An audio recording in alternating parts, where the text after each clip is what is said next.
I think the first thing to recognize about hunger is that today it's a rural phenomena. It's mainly in third world countries, and it's mainly among communities that are actually agricultural communities. So why are people who are growing food going hungry themselves? They're going hungry because everything they have grown has to be sold in order to pay for the costly seeds and the costly chemicals. So a high cost chemical intensive agriculture is a recipe for hunger.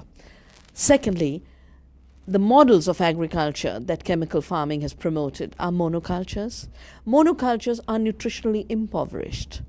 The same acre of land, using biodiversity, using organic and ecological methods, could produce 5 to 10 times more nutrition than a monoculture can. So maximizing the production of commodities for international trade is directly proportionate to the decrease in nutrition availability to local communities, which is why hunger grows.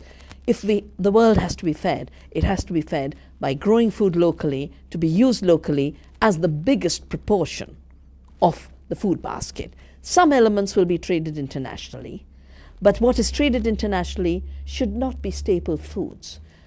What is traded internationally should be that extra flavor of spices from India and coffee from Guatemala. That's all right.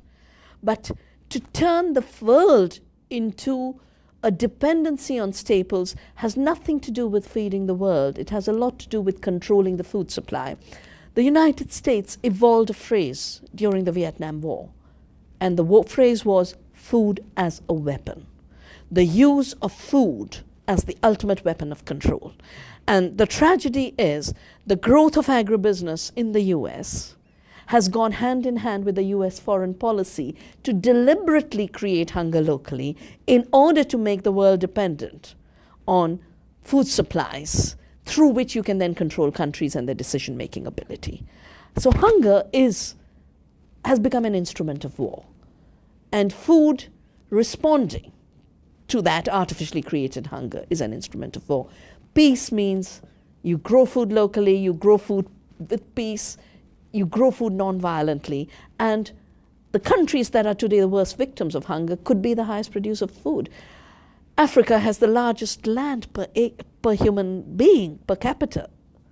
Africa is an abundant continent, and yet because of the deliberate policies, it has today been turned into a continent of hunger.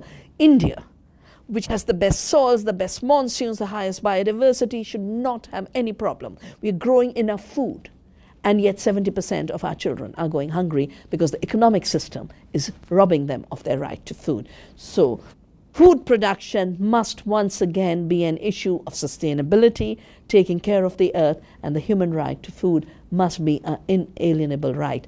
These rights cannot be ensured through a marketplace where food has become a commodity and a subject of speculation. We saw what speculation did in 2008. Food prices doubled, and the companies that control the food system doubled their profits, while riots took place in 40 countries.